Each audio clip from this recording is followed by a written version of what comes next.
Tepuk tangan yang paling meriah untuk Tuhan kita yang luar biasa. Yang di online juga kita berikan sorak-sorai beberapa saat. Karena ada kuasa di dalam sorak-sorai. Shout hallelujah.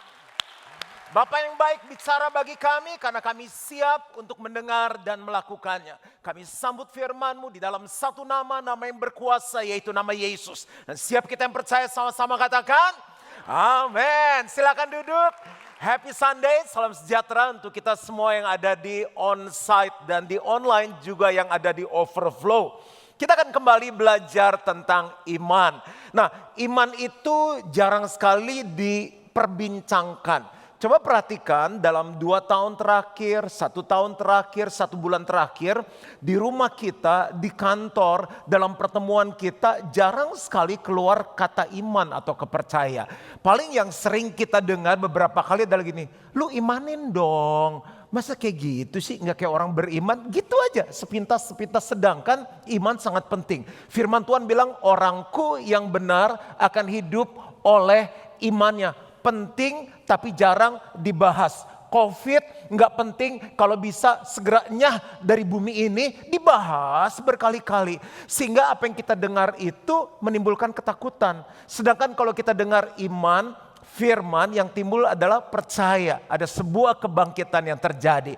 Makanya kita mau lawan semua yang negatif. Dan sepanjang tahun ini kita mau belajar tentang iman. Mendengar tentang iman. Bicara tentang iman. Kita pengen anak kita beriman. Tapi kita gak pernah bahas tentang iman. Kita pengen perusahaan kita bangkit menjadi perusahaan yang beriman. Kelompok sel kita. Tapi kita jarang bahas tentang iman. So mulai hari ini kita mau banyak ngomong tentang iman.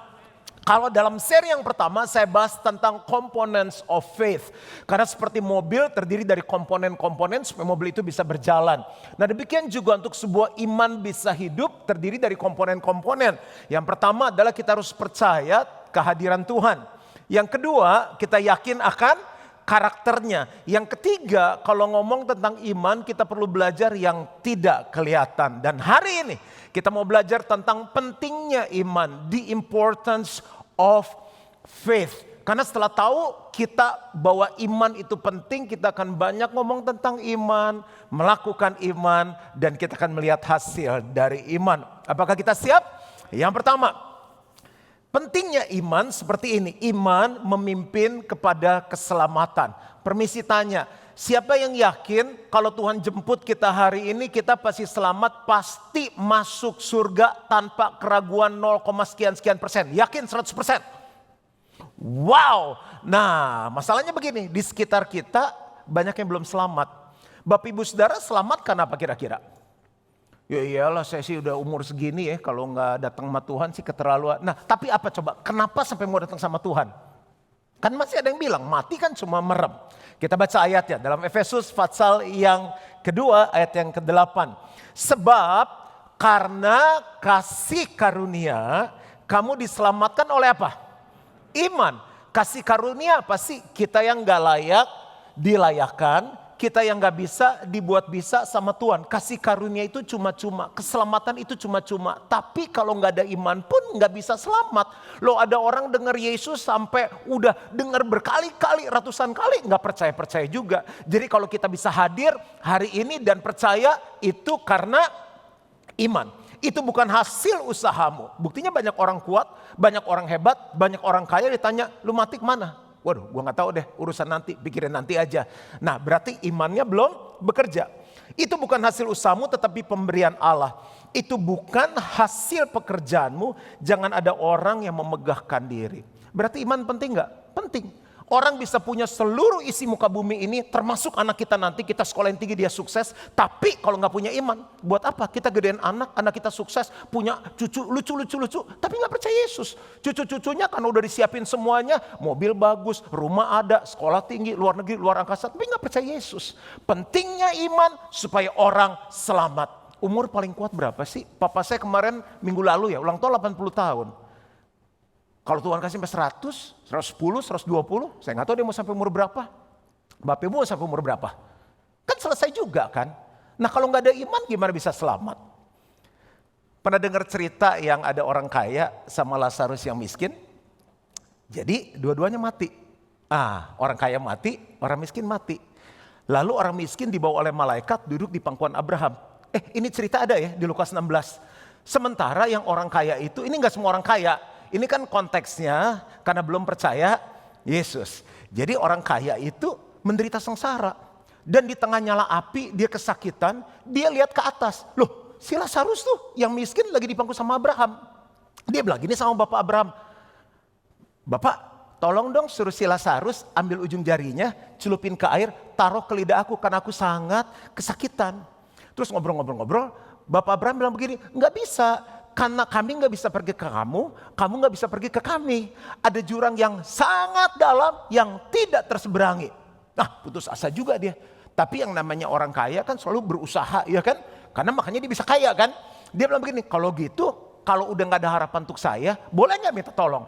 Di rumah papa saya ada 5 orang saudara saya belum bertobat tuh, belum percaya.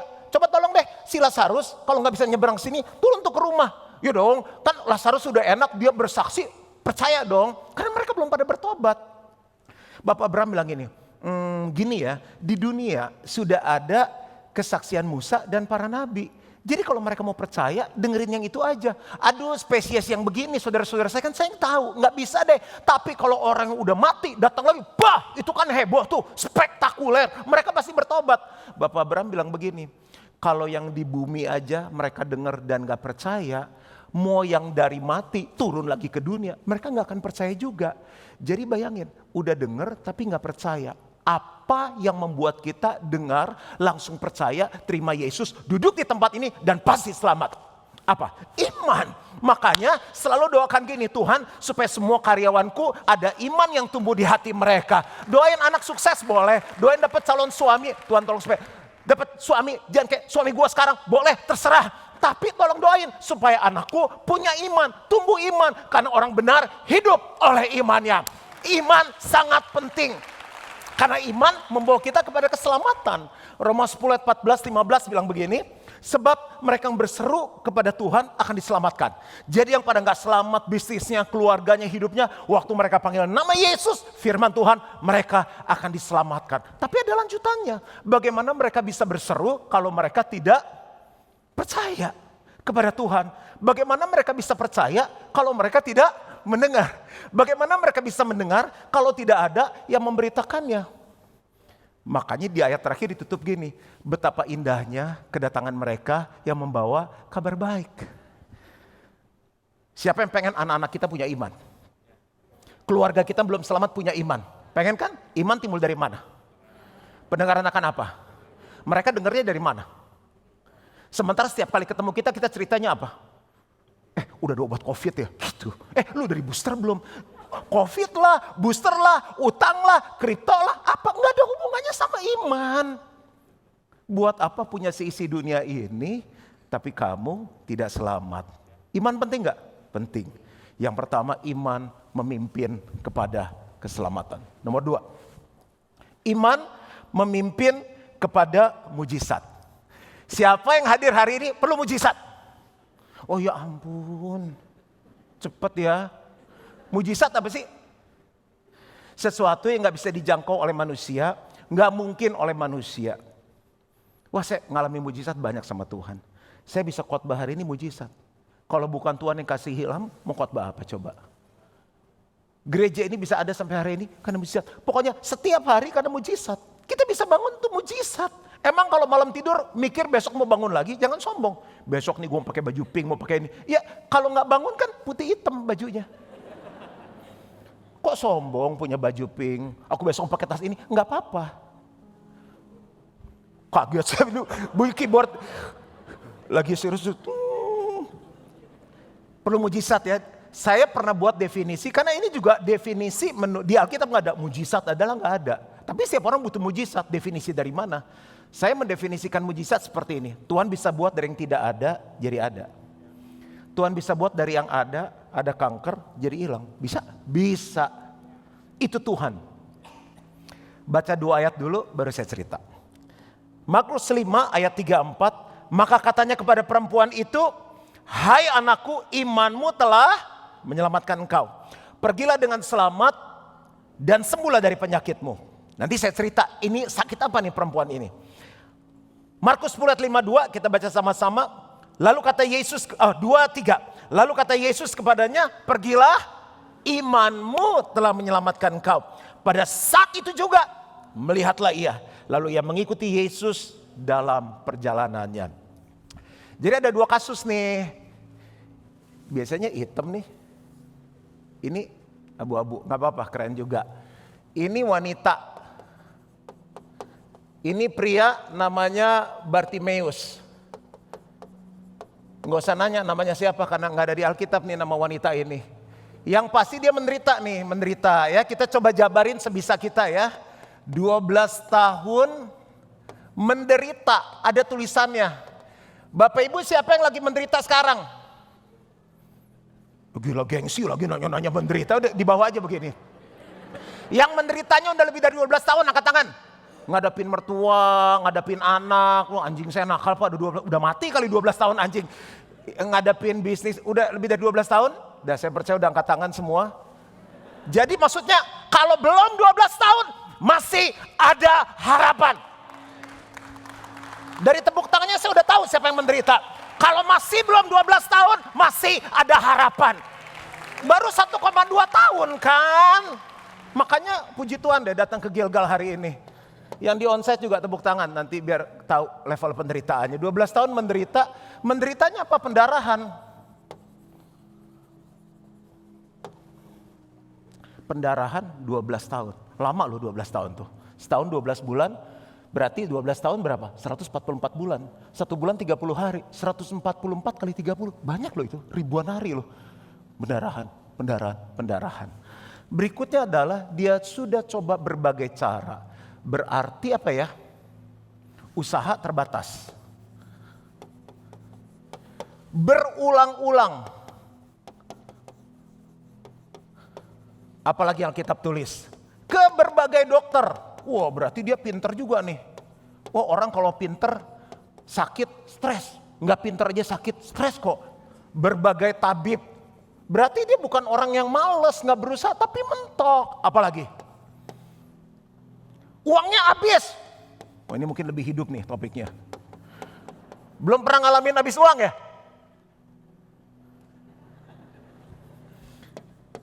Gimana ya, nggak punya uang tuh rasanya hampa, kosong, sedih, dingin. Aku dari hati nih, nggak pernah ya? Hebat kebaktian ini. Apalagi coba? Yang semua dia coba kita bilang gagal. 12 tahun gagal lama loh om. Lama loh 12 tahun. Tapi dia dengar tentang Yesus. Lalu dia bilang gini, nggak ada seminar, nggak ada new life, nggak ada kebaktian. Gimana caranya ya? Tapi kata Yesus tuh hebat. Yesus bisa buat mujizat. Waktu dia dengar iman timbul.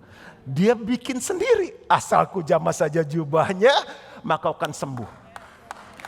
Saat itu juga pendarahannya berhenti dan dia merasa dia sudah sehat. Yesus kan kejam, orang lagi banyak. Oi, siapa yang megang-megang nih? Murid-murid bilang, GR aja Yesus, orang kayak banyak begini, siapa yang megang-megang? Enggak, gue rasa tenaga gue ada yang keluar. Wanita takut dong, Yesus yang ngomong. Baru keluar ayat tadi, hai wanita, imanmu telah menyelamatkan kau. Bukan metodenya, bukan caranya. Saya tuh kurang apa-apa sama dia. Saya tuh kurang usaha apa Pak, bikin ini gagal. Bukan metodenya, tapi imannya. Mau banyak metode tapi gak ada iman gak bisa karena iman kita yang menyelamatkan kita. Lagi sekarang si Bartimeus. Bartimeus nih, ini kan 7 banyak ya. Ini lebih ringan tapi berat juga masalahnya. Dia pengemis, kalau pengemis itu apa? Miskin. Terus yang kedua buta. Ini kombinasi ini berat nih. Kalau cuma miskin tapi nggak buta tapi punya visi kan banyak. Kolonel Sanders tuh dia sukses di usia berapa? 60-an. Banyak deh orang miskin tuh. Sekarang di IG banyak banget milioner, mentor lah, finance legend lah segala macam. Itu cerita orang yang dari nol. Aduh kalau miskin nggak buta masih banyak harapan. Kalau buta tapi nggak miskin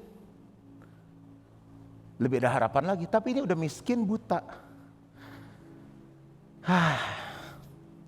Dia duduk ngemis, denger tentang Yesus. Hah, Yesus bisa nyembuhin, Yesus bisa nolong orang. Yesus datang. Yang dia dengar tentang Yesus, orangnya datang. Dia bukan hanya berseru. Di bahasa Inggris dia bilang ini, He cried out to God. Yesus, anak Daud, kasihanilah aku. Itu rombongan Yesus kan rame. Tahu gak disuruh apa? Yesus datang untuk apa? Menyembuhkan, menyelamatkan. Orang butuh Yesus disuruh diam. Diam loh, shut up, cicing sia. Segala itu kan banyak orang. Kenapa? Karena orang bilang, lu gak ada harapan. Udah miskin, buta. Udah buta, miskin. Gak ada harapan. Timnya Yesus aja lihat, moyong. Gak ada harapan. Tapi Yesus berhenti, karena dia gak berhenti berseru. Siapa yang udah mulai berhenti berseru? Tetap berseru dalam nama Yesus. Yesus, anak Daud, kasihanilah aku. 2, 3, sama-sama. Yesus, anak Daud, kasihanilah aku. Yesus berhenti loh. Gak ada yang bisa menghalangi kita. Kalau Yesus mau berhenti dan tolong hidup kita. Dia bilang gini, Us, Bartimeus kan namanya, Us. Apa yang kamu mau aku buat bagimu. Aduh, ini kalimat. Apa yang kamu mau aku buat bagimu. Listen church, yang di online, yang di overflow. Yesus lagi nanya, apa yang aku mau buat untuk hidupmu? Jawab masing-masing. Rabuni aku supaya aku bisa melihat. Saat itu ayat yang kita baca, melihatlah dia bangkit berdiri dan mengikut Yesus. Nggak tunggu waktu nggak tunggu tante, itu mujizat. Ada yang via proses, ada yang mujizat. Berapa banyak yang perlu Yesus, perlu mujizat. Ku percaya mujizat. Nyanyi sama-sama, ku lihat yang telah bebas. Sungguh ajaib diubahkan yang ditebus Tuhan. Sing it church. Bunga bakung yang berkembang di padang yang gersang. Katakan sama-sama, ku percaya mujizat, sebab percaya Allah. Yang percaya, yang butuh mujizat, angkat tanganmu, bangkit berdiri sama-sama. Ku percaya mujizat, sembah Dia. Ku lihat yang telah bebas. Amin. Sungguh ajaib diubahkan yang ditebus Tuhan. Lihat bunga-bunga yang di padang, bunga bakung yang berkembang di tanah yang gersang. Yang beriman katakan, ku percaya mujizat. Yes Lord, sebab percaya Allah. Sekali lagi nyanyi ini.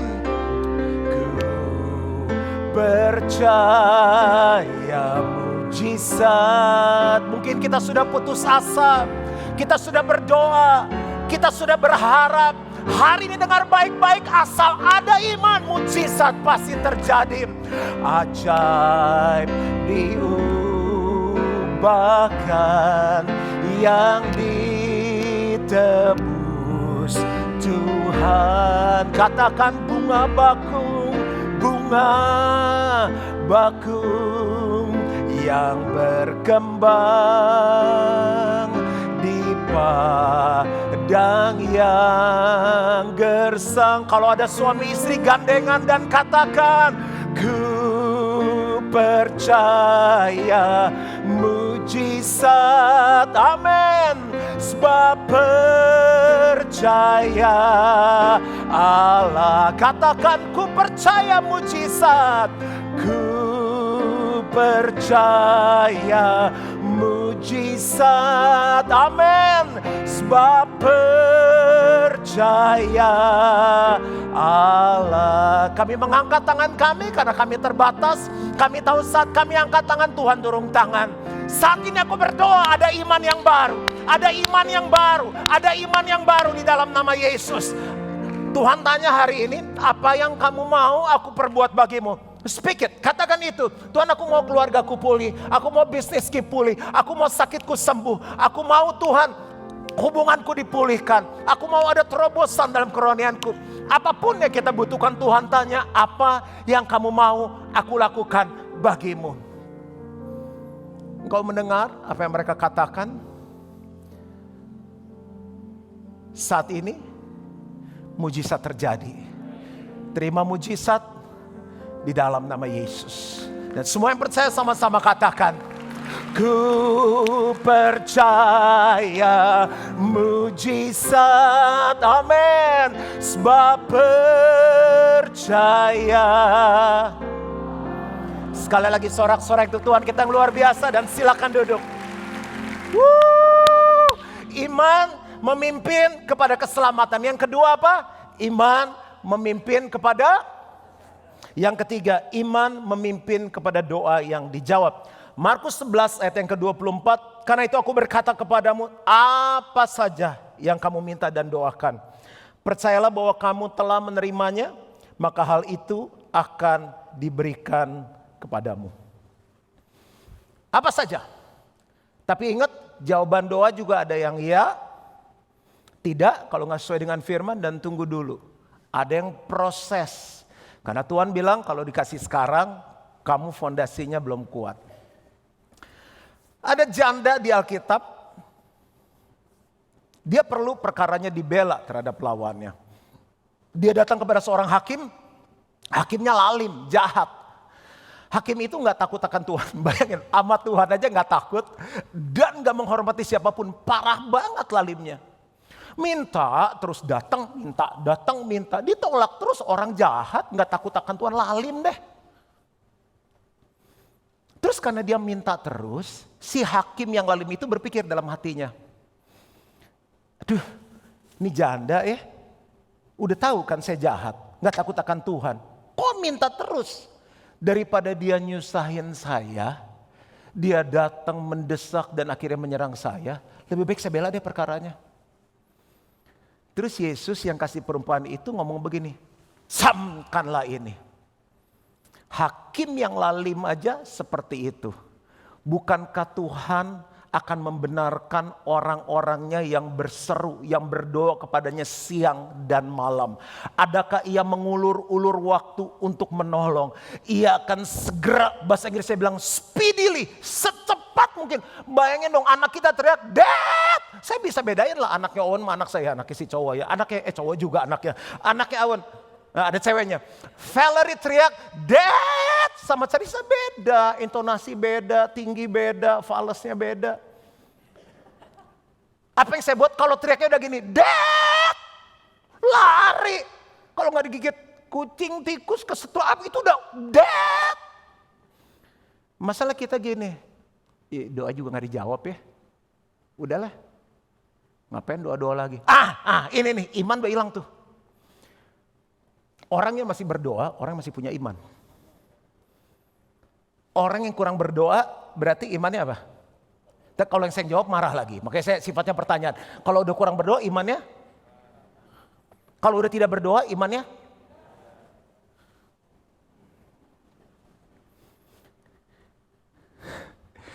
Ini kalimatnya benar. Apakah ia akan mengulur-ulur waktu untuk menolong? Tidak. Ia segera akan menolong kita. Dan kalimat terakhir gini, apakah Tuhan menemukan iman di bumi ini waktu dia datang? Selama masih ada iman, masih ada pertolongan. Selama masih ada iman, masih ada harapan. Sekarang gini, kalau Tuhan datang ke Gilgal nih, masih ada iman gak? Waktu lagi berat itu COVID, yang ikut PPW itu 2.889 orang loh. Itu baru suami, belum termasuk istri dan anaknya. Saya videonya masih simpan, ada mbaknya se-RT ku tuh 2.889 orang. Orang langit Jakarta aja bukan grey, blue, clear blue. Itu toko tutup semua. Yang punya mau tutup kok. Begitu udah mulai lancar, vaksin udah ada. Nggak enak ngomongnya. Tapi gini, apakah masih ada iman di GBI Gilgal? Nah berarti kalau masih ada iman masih ngapain? Aku nih pakai squat loh, pakai core loh. Kenapa dari 2889 menjadi? Berarti kalau orang masih beriman, orang berdoa masih orang kurang berdoa imannya sudah. Orang tidak berdoa berarti imannya, mau ngapain doa-doa? Ya kan gitu. Berapa banyak yang masih punya iman untuk berdoa kepada Tuhan? Berarti hari Kamis ini, tahu, saya pikir belum tahu ada PPW. Emang pikir gembala nggak ada kerjaan ngajakin doa apa? Kalau ada cara lain selain doa, saya tutup tuh PPW. Nggak ada morning with Jesus. Kalau ada cara lain. Masalah Yesus tanya, kalau saya balik nih, masih ada iman nggak di GBI Gilgal? Kenapa iman turun? Kenapa iman hilang? Karena kita turun berdoa, karena kita tidak berdoa. 4. Capek juga ya. Iman memimpin kepada kemampuan mengatasi tantangan. Kalau kita berharap langit terus biru, air terus tenang, nggak ada hujan, kita minta cepat dipanggil sama Tuhan. Selama masih hidup, masih ada. Nggak menikah ada tantangan nggak? Ada, mengatasi kesepian. Menikah ada nggak? Mengatasi kebisingan. Diam lo cerewet gitu. Nggak nikah sepi, nikah maunya apa bingung. 1 Yohanes 5 ayat 4, sebab semua yang lahir dari Allah mengalahkan dunia.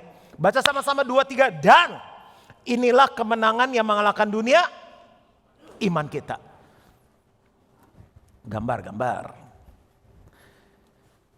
Sampai di mana tadi? Oh, manusia, Joan Mogi. Ini harus tetap ingat ya, manusia hidup terdiri dari apa? Roh, jiwa, tubuh. Jiwa terdiri dari apa aja? Pikiran. Yang kedua perasaan, ya ampun pinternya. Yang ketiga adalah kehendak. Nah, iman itu ada di mana? Di hati. Iman ada di hati. Ya. Hati ini adalah gabungan dari roh dan jiwa. Hati adalah gabungan dari roh dan jiwa. Tadi katanya iman bisa mengalahkan dunia. Karena orang yang mengikuti keinginan dunia akan lenyap kan, dunia akan lenyap. Tapi orang yang melakukan kehendak Allah akan tetap hidup untuk selama-lamanya. Berarti tubuh ini kan panca indera dong. Mata, apalagi hidung, penciuman dan lain-lain ya. Saya jelasin pelan-pelan, ada 5 panca indera. Ada yang punya 6 juga. Nah, keinginan dunia itu ada di mana? Di tubuh. Makanya 1 Yohanes 2, coba kita baca deh, kayaknya ada ayatnya. 1 Yohanes 2 ayat 15 nih, bilang, sebab semua yang ada di dalam dunia yaitu keinginan daging dan keinginan mata serta keangkuhan hidup bukanlah berasal dari Bapa melainkan dari dunia. Ada 3 nih. Saya tulis ya, keinginan dunia, keinginan daging. Yang kedua apa? Keinginan mata. Keangkuhan hidup tuh gengsi. Ini banyak orang jatuh gara-gara 3 hal ini kan. Mata keranjang, mata apalah, daging nih, percabulan, pesta pora, hawa nafsu, iri hati, kemarahan, gengsi, pride kan. Nah, katanya ini bisa kalah nih. Ini suka bikin hancur manusia kan. Akhirnya jadi ngutang demi gengsi dan lain-lain. Katanya iman bisa mengalahkan dunia. Dunia itu ada di daging. Caranya gimana? Roh jiwanya harus kuat. Roh jiwa itu kan ada di hati ya. Iman ini mesti kita kuatin dong. Benar kan? Karena iman yang mengalahkan dunia. Iman timbul dari mana? Pendengaran akan firman Tuhan. Berarti supaya iman kuat, dengar firmannya harus diapain? Dibanyakin. Makanya kalau dengar firman seminggu sekali, imannya iman apa? Mingguan. Makanya baca firman mesti tiap hari. Olahraga, sembari naik sepeda, sembari jogging, dengerin khotbah dong. Daripada dengar lagu yang duk kan song for running, song for duk.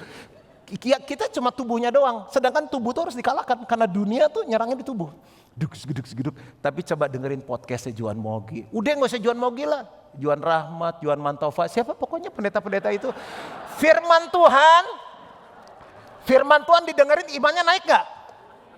Jadi strong dong. Berarti dia mengalahkan apa? Dunia. Gitu doang.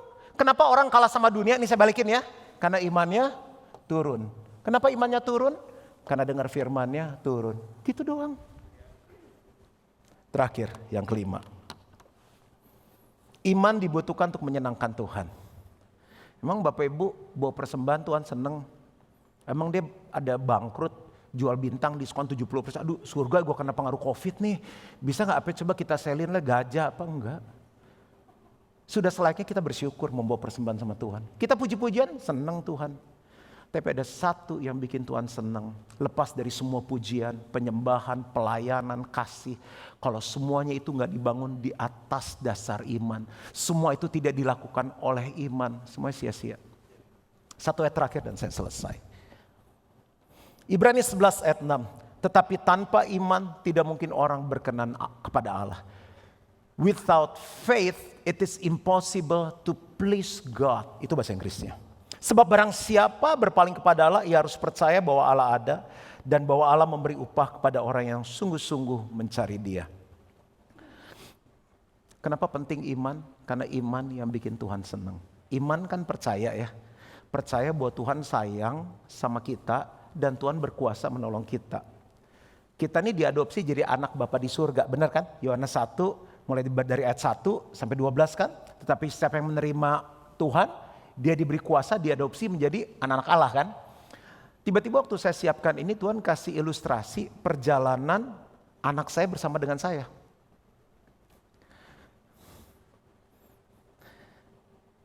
Saya senang banget sebagai orang tua kalau apa yang saya ngomong anak-anak saya itu percaya. Cak, banyak makan sayur. Cak, makan buah. Makanya kenapa anak saya bertumbuh sempurna. Semua dia makan. Dari kecilnya salad digadoin. Sayuran mentah, teman-temannya bingung. Ci, anaknya kenapa ya sayuran mentah dimakan? Oh udah ini jelas turunannya. Woku makanan Manado disikat sama dia. Saya punya beberapa video dia makan Padang sama makanan Manado. Diaduk pakai nasi. Dia pakai tangannya. Semua yang kita ngomong dia percaya, seneng. Dah ya, saya nggak pernah lihat dia lagi duduk di atas genteng nangis. Cak, kenapa di atas gentengnya? Besok ada makan nggak Det ya? Karena dia percaya, dia punya iman, papanya pasti kasih dia makan. Yang ada tau nggak apa? Kalau lagi tidur gini, aduh mam besok makan nasi Hainam enak juga ya. Det, lagi ngide makan Korea ini ya. Itu bagi saya senang, berarti dia percaya nih bapaknya sayang, bapaknya sanggup. Kita suka hidup kayak orang nggak punya Tuhan, nggak punya iman. Kuatirnya lebih gede. Dah, tentang sekolah kan. Saya beberapa kesempatan main dong, jadi agak enak nih suasananya. Sekolah. Ada kesempatan kayak Senin libur saya nganter ngobrol. Waktu masih kecil saya bawa makanan suapin kan. Susah bangun anak kecil kan. Saya ngomongin, Cak, belajar yang benar. Kenapa kita perlu belajar? Apa bedanya orang sekolah gak sekolah? Dia dengerin. Ya puji Tuhan hasilnya lumayan baik. Saya gak pernah ketemu dia lagi nangis di halaman sekolah dan bilang gini. Bu, kira-kira bulan ini papa saya bisa bayar uang sekolah gak ya Bu ya? Gak usah bulan ini, sampai dia mau kuliah sudah pikirin gimana biar anak kita bisa kuliah. Udah tanya kuliah mau ambil apa, mau kuliah di mana sesanggupnya kita. Saya cuma kasih gambaran gini ya, kita cuma mikir hari ini. Bapak kita di surga udah mikir jauh ke depan. Udah gak khawatir aja itu udah menyenangkan Tuhan, itu pentingnya iman. Banyak orang Kristen udah hilang iman, udah gak ada bedanya sama orang dunia. Takutnya, khawatirnya sama, udah kayak orang dunia. Kita punya Tuhan. Saya selesai. Tuhan memberkati. Mari kita berdiri sama-sama. Hatiku percaya. Sama-sama nyanyiin. Hatiku percaya. Come on church, sing it. Hatiku percaya. Selalu ku percaya. Oh, I will trust in Him. Yes, I will trust in. Yang percaya Tuhan, angkat kedua tanganmu dan katakan, yes, I will trust. No matter happen, whatever the situation is, apapun keadaan kita, I will trust in you. My heart will trust. Aku berdoa setiap tangan yang diangkat di onsite, di online diurapi oleh Tuhan. Tangan ini akan rajin membuka Alkitab. Tangan ini akan rajin mungkin klik Spotify, YouTube to listen to the words of God. Karena gak ada cara lain kami bisa mengalahkan dunia. Gak ada cara lain doa kami dijawab. Gak ada cara lain kami menyenangkan Tuhan. Gak ada cara lain kami bisa selamat selain iman kami kepada Tuhan. Dan iman timbul dari pendengaran akan firman Tuhan. Aku berdoa tahun 2022 gak ada GBI Gilgal jemaat yang imannya turun, imannya hilang, imannya mati. Semua iman bangkit di dalam nama Yesus. Dan semua yang percaya sama-sama katakan, amin, amin.